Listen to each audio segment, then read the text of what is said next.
Well, good evening, everybody. Oilers lost tonight. My team, I guess it's back to politics and focus on what's got to be done. I was enjoying my games here working up north, but I want to do this video. There was big news today, big news, and it was the Canadian press and global news.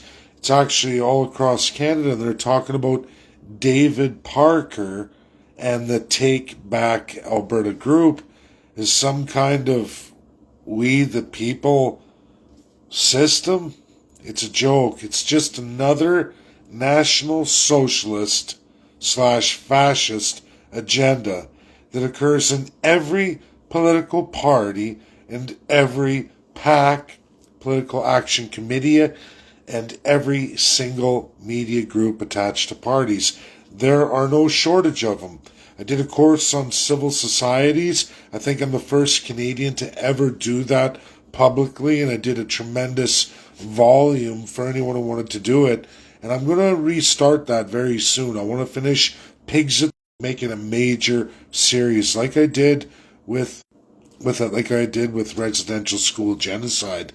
And I want to do that. Everybody needs to see the parties, these political action committees and groups, as they really are. Folks, there's nothing new about it. There's never going to be an independent Alberta or an autonomous Alberta. What you're going to get is the same crap that Ottawa has in a provincial crown.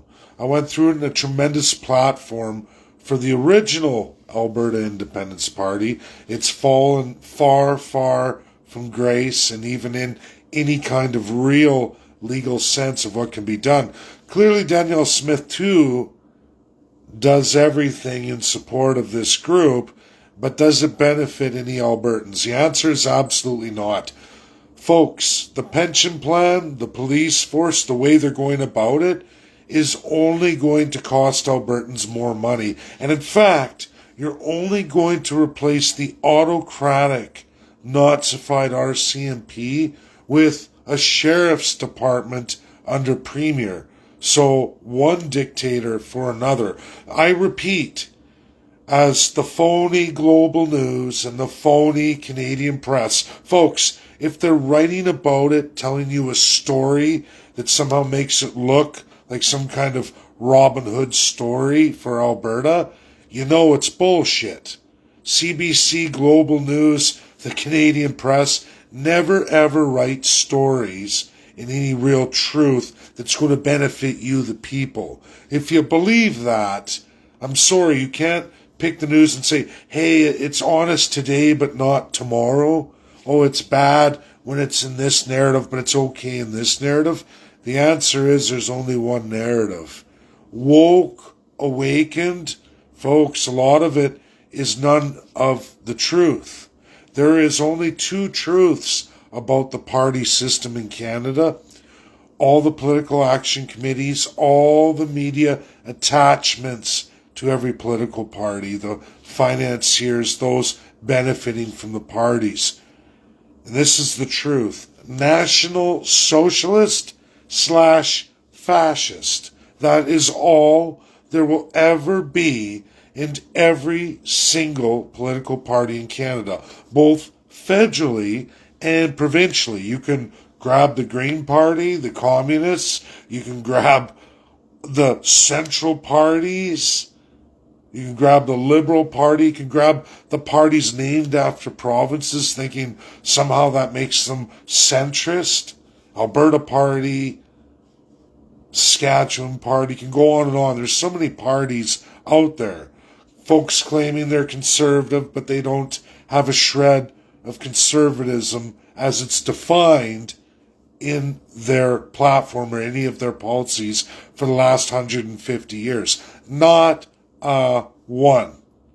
You can see a few variations with the PCs over the years. It's very isolated. I think for all Albertans, you can only find at one time one premier, and that was Premier Ralph Klein, to actually go about ending not only deficits, but neutralizing the debt. zeroing us out. That's the only premier who ever, in all of history, ever did that for Alberta on any conservative sense. He was the only premier to have the fiscal conservative definition, the original definition. Now, I know what Notley is. I know what David Cohn was, and I know there's a new leader of the party now, but I know what the Liberals and NDP are. Anyone doubting that, you can see major publications where I get thousands of views, thousands of shares. And that's all great and wonderful, but that doesn't solve our problem. Flip-flopping left and right or grandizing scams by any political party in Canada only leads you, again, I'm going to say it, National Socialism or fascism, or a combination of the two. That is the only design in the political science system of Canada. It's in our Constitution. Those are the only outcomes you can get from any party today, any PAC, Political Action Committee, or any political party media system built in a civil society narrative, meaning there's society, a non-profit, there's a whole bunch of names, boards, bureaus, institutes, we can go on and on. I did a whole course about it. Your government, provincially and federally, with every election cycle, you grow it. You add more and more civil societies. The bloat in the balloon is massive. If anyone doubts that, go look at your tremendous deficits and debts. People are saying, oh, Daniel Smith's doing great. No, there's a major war in the world, and half the world is cut off from the other half of the world. And as long as we stay in that narrative, sure, we're getting okay returns on our resources. Nothing great, folks. Nothing great. The revenue side of our balance sheet looks like crap. Any real true business owner, and I'm not a big shot in business, I've had 3 businesses in my life, anyone will tell you when your expenses are exceeding your revenue, or your revenue is barely making enough to account for your expenses, where your yield of profit is 2 to 3%, you've got a problem, especially in inflationary conditions that exceed that. You've got a tremendous problem, which means somebody needs to be fleeced. Somebody needs to pay. And the people who pay in this province, like every other province in Canada and every other territory, is by large margin, I mean massive margin, the working class, those who go to work every day and earn a living, and then they get their check and they look at it. There is your socialism in our crown system. Anyone telling you anything else, I'm an alt-right, I'm going to change everything, and then they tell you I'm a social conservative, I'm about freedoms. There's no freedom when you have people, a class of people, paying a tremendous amount to see individual freedoms achieved with no accountability, no rules of governance, and 0 rules on how to govern. And what I mean by that is building a constitution that regulates that for all the people. You want to be in business? Great. No one's going to stop you. You should have every benefit to do that. They've called for that since World War II. That is the world law. It's supposed to be universal.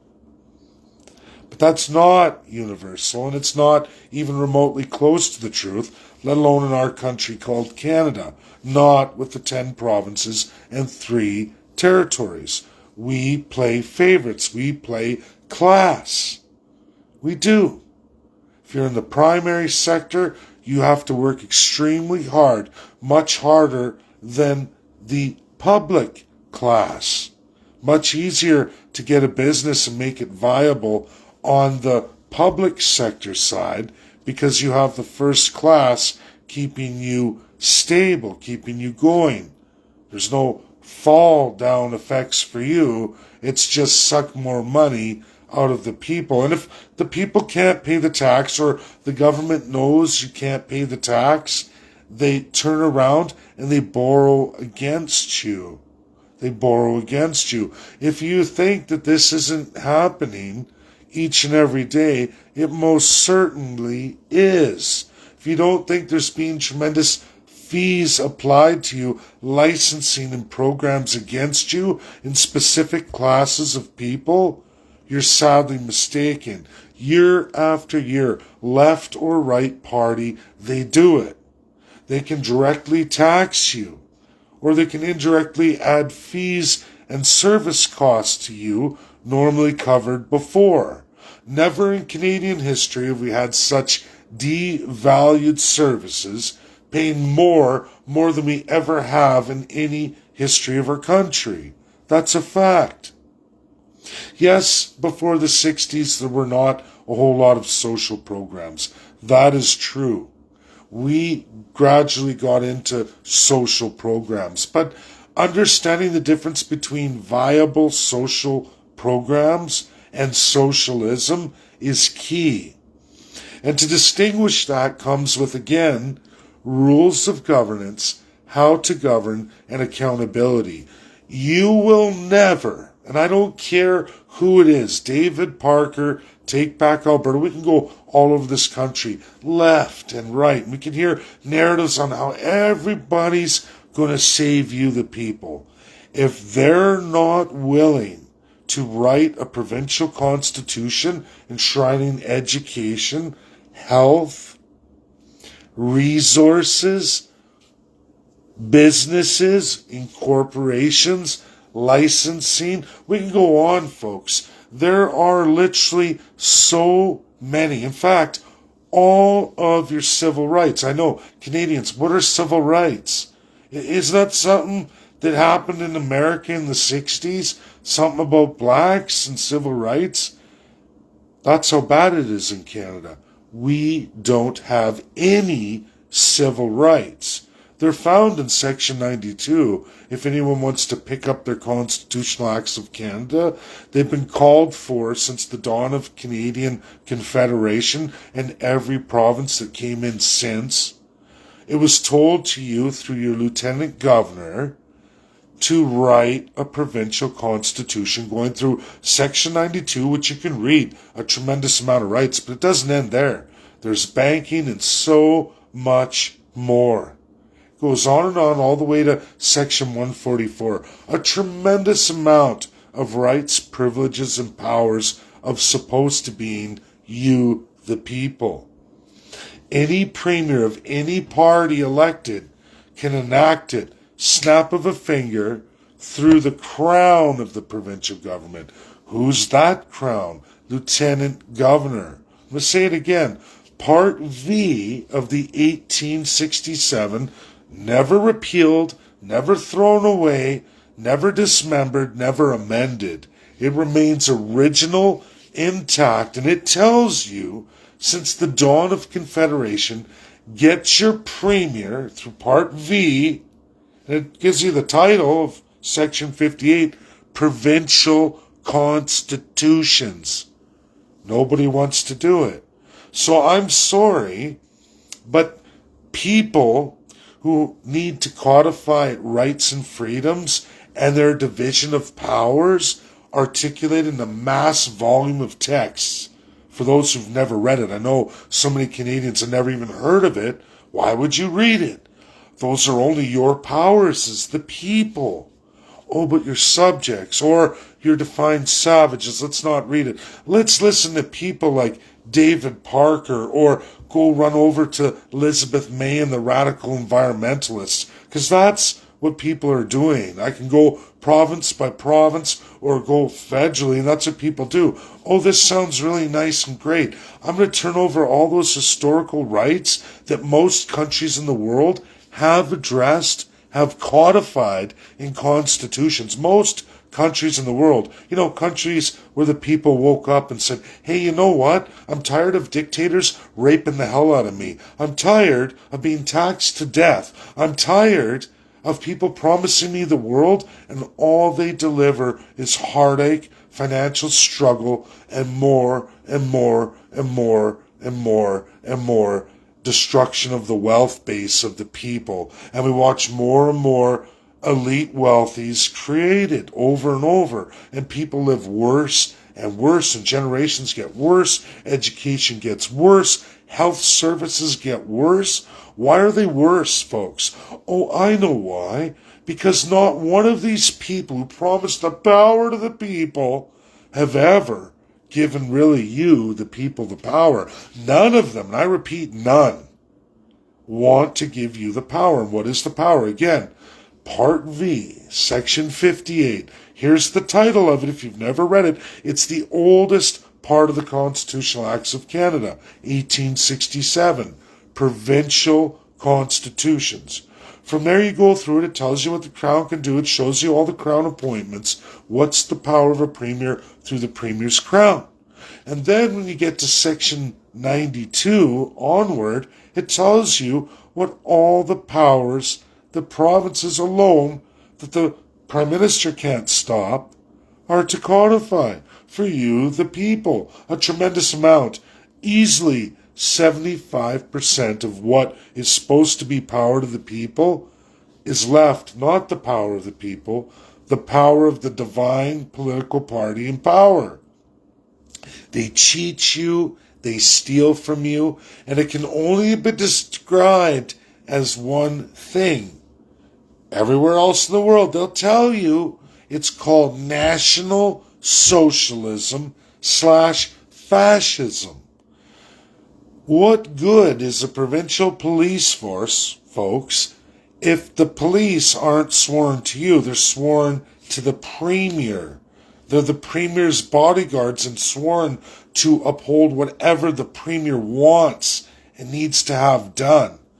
Who else had a police force like that? Oh yeah, Adolf Hitler did. Oh yeah, everybody forgot about that. Does that sound at all like anything that is empowering you, the people? Or does that sound like a divine dictator ruling over you, the supposed people, who are defined actually as subjects? And the province could take that away. They could take away the savages as well, too. They don't have the power to get rid of the Indian Act, but with the massive amount of every province's provincial Crown lands, some provinces, the provincial Crown lands are much larger than even the federal. And folks, the province, just with its provincial Crown lands, could end all versions of the Indian Act by settling with all the treaty Indians, all the Métis, and all the Inuit overlap. They could easily. And there's nothing any Prime Minister could do about it. More than that, they could turn over the provincial Crown lands after the 50-50 divide with the First Peoples to the rest of the Canadian citizens and enact provincial constitutions, giving you tremendous power over your businesses, over your work, your labor, your toil, all your labor rights, all your labor relation rights. Unions can be represented. Non-union self-starters can be represented. Regular working folks can be represented. Small provincial businesses can be represented. Medium, large businesses can be represented. That's just one of literally 142 rights and powers that are supposed to be bestowed upon all the Canadian people in their provinces and territories. If anyone comes forward and doesn't bring this to your attention, doesn't say, I want to empower the people, I want to take all of that and bestow it upon you, the people. In fact, I want all of you, the people, to write the Constitution. We're going to bring in experts in every minority language available, in every province, territory, and the whole country as a whole. Any language represented, everyone gets the same constitutional conventions. You all bring your ideas, and experts who spent their entire life analyzing every country in the world will present it to you in your language, in their word of mouth to you in your word of mouth. In plain speak, it will be written by all of you. That's real constitutional conventions. If people aren't giving you that, and they're not going through the constitutional acts of Canada and saying, hey, folks, this is for you, and this is what we want to turn over to you. We want you to create the smaller government. We want you to regulate the government. We want you to write the rules of governance, how to govern, and the accountability, so we limit corruption, theft, inequality, all of the evils, turning the wealth into the people. Because when you give the wealth to the people, folks, right, not socialism, the opposite of socialism, giving tremendous property rights to all the people of Canada equally, right? Real equality by the quality of the person, their drive to do the right things and see their life materialize in whichever way, shape, or form they want to do that. And together we write the rules. We go through all of it. We write all the rules. And there are a tremendous amount of powers that don't belong to the federal government, belong to the provinces. Again, any premier can do that. The best is to get a prime minister in a minority alone to do it, because any prime minister with the power of crown appointments all the way through and through the federal appointment in crown, so if the prime minister appoints top key crown, those crowns sworn to the prime minister appoint all the provincial crowns. So folks, a prime minister can do absolutely all 10 provinces and all 3 territories, bypassing the premiers completely. But obviously, no Liberal, no Conservative, no NDP, no Green, no PPC, no nobody from all those parties. And I think right now federally there's 13. There's some quiet parties there too, but there's 13 somewhat active parties. And none of them want to see any of that done. They all want that crown for themselves. They want to hammer all of you down. They want national socialism / fascism. Now, some are more socialist in the national sense, and some are more fascist in the sense, in the absolute sense of the word, the absolute definition of those words. Canada is locked into those key terms, can never get out, not in the political parties, not unless they want to dismember the federal constitution, rewriting the whole thing for all the people of Canada. That means bringing all the people of Canada into constitutional conventions. It doesn't just end there. You have to run two. Not only a complete Canada-wide and all the federal powers, but you have to do it also for all the provinces in their provincial powers, because we're a real federalism. We've just never enacted one. It's there, we have to be that, but it's basically limited democracy in the federal system and absolute autocracy for all provinces and all territories. Canadians don't know any of this. You've never been taught. Your education system is the worst.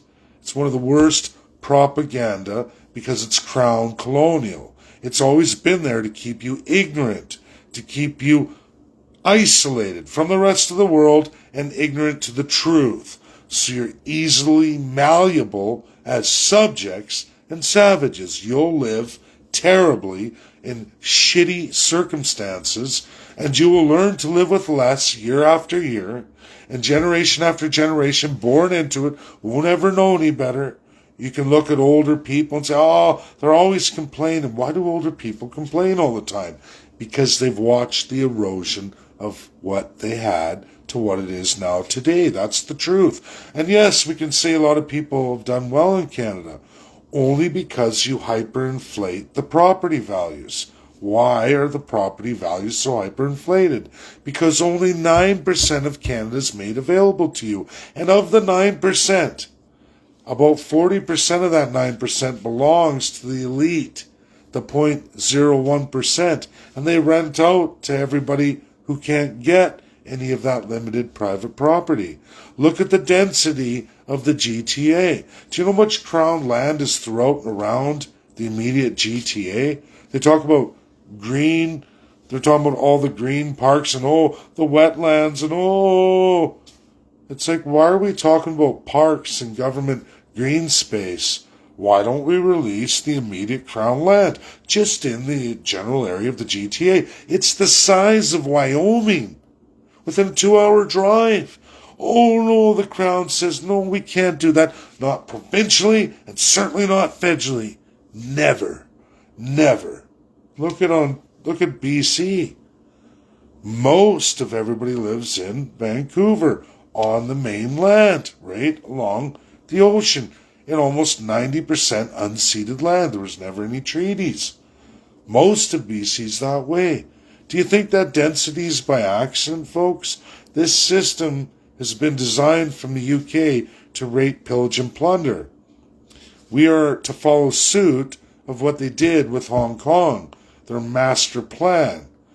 Royal families created Hong Kong after poisoning the Chinese and turning them into communists. Look at the history. Look at the British Empire and what they did to China. When China tried to fight back and say, we don't want morphine sold to our people. We don't want you peddling that drugs into our country. It's killing our people. Well, the British beat the hell out of them. If you haven't read Opium Wars 1 and 2, you probably should. They had massive drug mines farmed and harvested from India under Edward VII, Emperor of India. And they grew massive fields of dope. Heroin today, all the worst drugs in the world today, you can thank the royal family. The Windsors and all of them. You can thank them for the state of the world. Not done by accident. People who talk about our governing system and all these parties and say, it's a mafia, it's a mafia. Well, it looks a lot like a mafia, but it's the oldest kind. It's the constitutional monarchy, divine elites. Yes, the mafia born out of Italy, when we look at Spain and Portugal and all that, it was born and bred out of the constitutional monarchy because that's what they are. That's what they are. That's what they'll always be. National Socialist, think what that is. What is National Socialist? That's a centralized government controlling all the wealth, and they create a class structure. You can say conservatives say trickle-down effect, only for those loyal to the party. Everybody outside of that just gets their goalposts changed, gets raped. That's why trickle-down doesn't work. Trickle-down is more like trickle-up. It's trickle up to the wealthy elites, the diamond pyramid on the top, the very few. USA is being swallowed by this. The Democrats love it. Joe Biden wants to be king of the world. He's even divided the world. We've got the BRICS on one side, we've got the colonial whites on the other side. If you haven't figured it out by now, as Canada's going to be switching into digital currency, we are to be liquidated. We're to become the American subjects, i.e. savages. The Americans' foreign savages. Works great for Joe Biden. The dollar can fall as BRICS is transitioning. Don't worry, the royal family has the Commonwealth to pick up the slack. Oh yeah. Yeah, we'll degrade those people because they're not really people. They've let themselves be defined as subjects. They're National Socialists and Fascists. So we'll just bleed them dry. And their country will let us because their country's operating in a legal manner. A crown colonial constitutional monarchy that doesn't even have its own sovereignty. That's illegal in the UN. But they're going to let it slide. Don't worry. Keep going. Let UK rape you of all your money, and now let Joe Biden and his version of America rape you too. You're attached to the American dollar, and soon you're going to be a digital currency.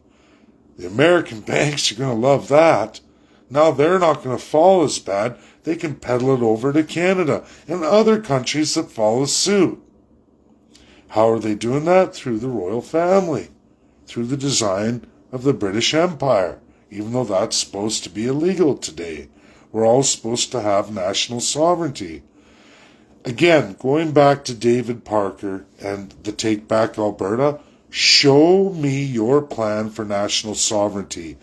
A police force that is led by the sheriffs who are appointed and sworn to protect the premier. That's not sovereignty. That's called autocratic dictatorship. And yes, it's the exact same thing that is and has been the RCMP in all its names, all its variations. There's been 3 for more than 150 years. In fact, they're the oldest National Socialist police force. They're the model that Germany used. They're the model South Africa used. I can go through a bunch of countries and show you, and they all model themselves after. Most of them have been dismembered, destroyed, turned into a We the People republic. Can't have that anymore. The police are to serve and protect the people, the sovereign citizens of that nation. They narrate that in their constitutions. Police learn that. What do police learn in Canada? I'll tell you, RCMP and all police forces, they serve the Crown and they take their orders from the Crown. Right or wrong, doesn't matter. It's not about we the people or to serve and protect. It's I am sworn to the Crown of Canada and I take their orders and I obey. That is my oath. My oath is to the Constitution, and that's what the Constitution tells me to do. That's my rule of law. Now, Danielle Smith, her police force, sheriffs, exploding, massive numbers of them, going to replace, what is their oath? To serve and protect the premier of the province, and an oath of allegiance to the Crown. Okay, so how is that better, folks? Where is we the people? Where's to serve and protect? Doesn't exist. Go read it. Let's go on to pension plans. So, Canadian pension plan, rip off an investment. Rip off. Totally Crown colonial controlled. Now, Alberta says we're going to make our own pension. So all Canadians, in order to receive your pension and to maximize it with the Canadian pension plan, you got to keep working every year. You got to work right up to all your years. Now, you got to put in 48 years. So if you get cut out, you get cut back. Not only do you get cut back, you didn't get your years of service. And I'm not saying it's a good deal. Never said that. But now Alberta says we're going to start over. So now Albertans, you have to hire a whole team to administer your pension plan, and you're still going to have to deal with the federal system. You're still going to have to deal with that. Corporations are still going to have to deal with it. So now corporations are going to have double tax systems. Double the manpower, double the costs. Corporations are going to do worse and worse than any other corporations. And think about corporations foreign who come in. They're not going to want to deal with Canada and Alberta. They'll register out of province and they'll work within inter-provincial treaties. It's already happening right now. Those companies will do better than the Alberta companies because their overhead will be less in administration. If you don't believe me, and I'm an economist, folks, go look at Roadworks. I did a massive presentation on a whole bunch of Alberta companies I love to death. Border Paving, massive company, and how railroaded they got just in the last 10 years. Go look at what BC took over in Alberta, and look what happened to Border Paving. Imagine now across all industries, and these out-of-province companies don't have to pay the double system filing and pay all the extra administrative. When you're dealing with profit margins 3 to 6%, and all of a sudden your expenses are growing higher and other companies don't have that expense, who's going to win the bids? On those tight bids, who's going to win the bids? not Alberta. See the problem here, folks? You're creating another layer of government, another administrative task and function. It's more expensive, more filing, more everything. We all know what it's like to go file taxes. Imagine having to file taxes twice. All Alberta corporations are going to have to do that. I didn't want to do that. That's why I did the legal path to independence. I never ever tried to grow government in any narratives I ever created. So these people saying we want smaller government, they're lying to you. They're doing a two-tiered government. Double the government process. If you don't like Revenue Canada, you don't like having to file GST. I know when I was incorporated before GST and I was incorporated after, and I didn't like it. Young guy, I didn't like it. I remember when it came in, didn't like it. Not fun for incorporations. Not good. That is going to be doubled down upon now with another layer on the cake. That's socialism, folks. That's growing government. You don't want that. You only want one system, a simplified system, not making it more and more harder on more and more folks in the province, because the other provinces won't have to deal with that. And with our provincial treaty system on corporations, it's our private sector who's going to get hit the very hardest, which we don't need.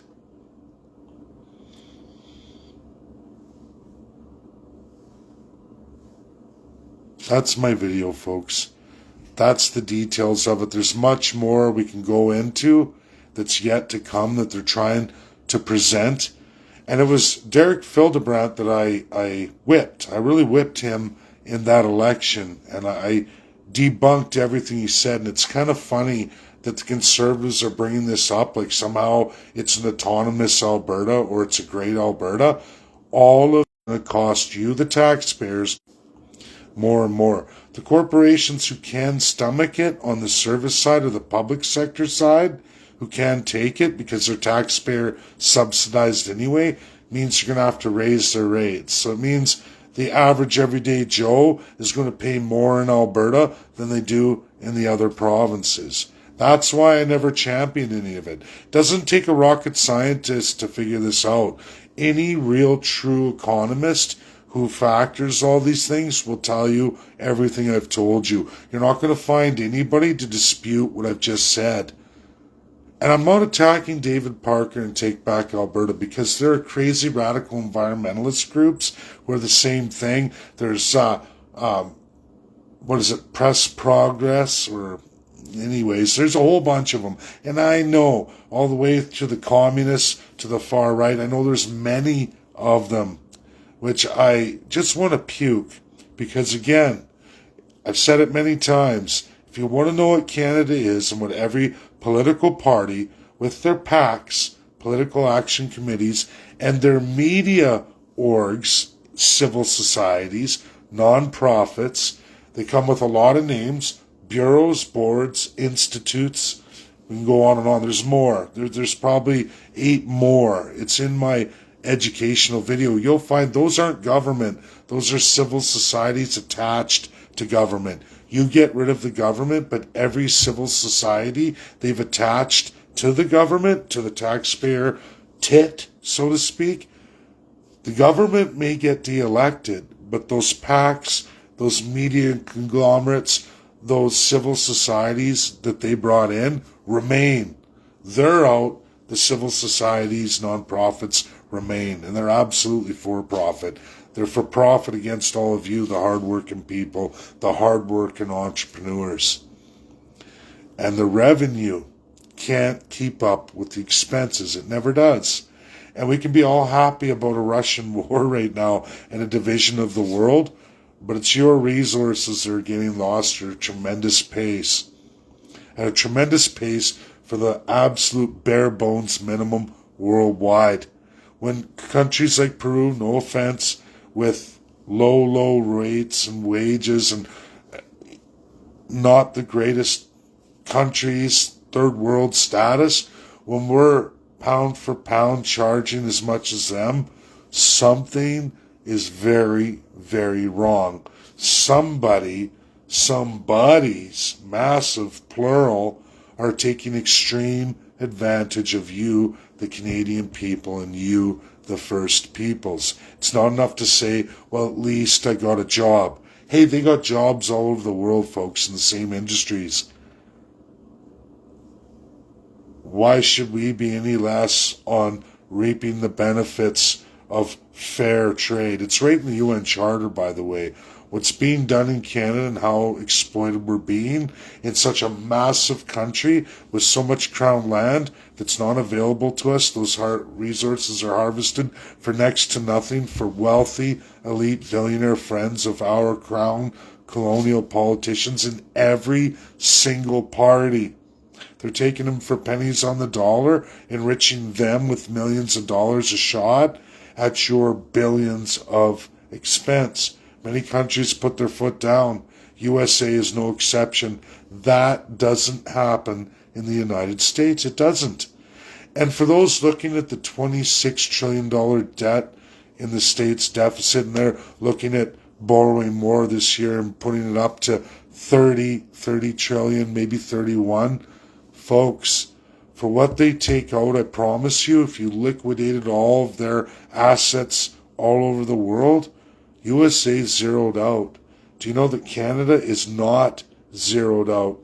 And when you take $2.6 trillion, multiply it by 10, you're at $26 trillion too. You're just under the United States pound for pound, citizen to subject. And remember, the United States has infrastructure, assets, holdings, and debts all over the world. And if they cash those in to counteract their debt, guess what they got? They're zeroed out. What do we have? No, we still have our debt. There's no zeroing out for us. That is the explosive difference, and that you'll never get from any left or any right narrative, none whatsoever, Canada-wide. And it really is hard because you're fighting the entire left, you're fighting the entire right, and everybody in between, because they are all pigs at the trough.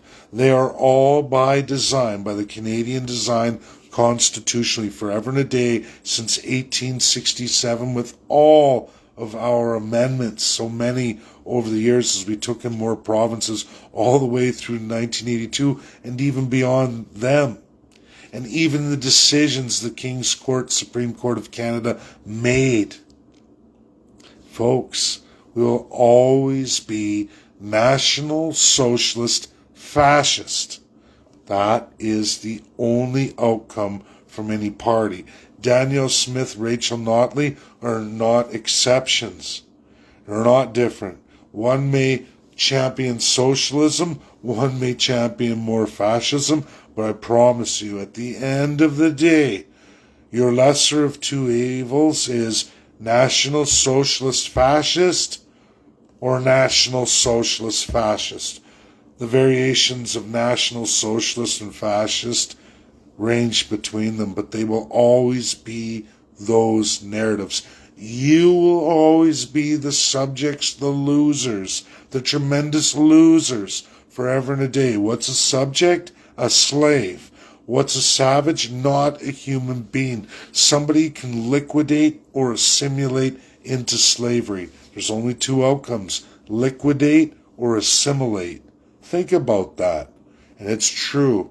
If you search your soul and you look at things the way they are, you will know everything I've said to you as you go through this video is 100% truthful, verifiable, credible, and there's nobody to dispute it. The numbers are real. The truth is real. Credible, real, again, verifiable. Anyone can look up everything I've said. You're going to have a hard time disputing it. That's my video, everybody. Take care. Good night. And sorry the Oilers lost. My team's gone. Last Canadian team. They did all right, but better luck next year. Bye now.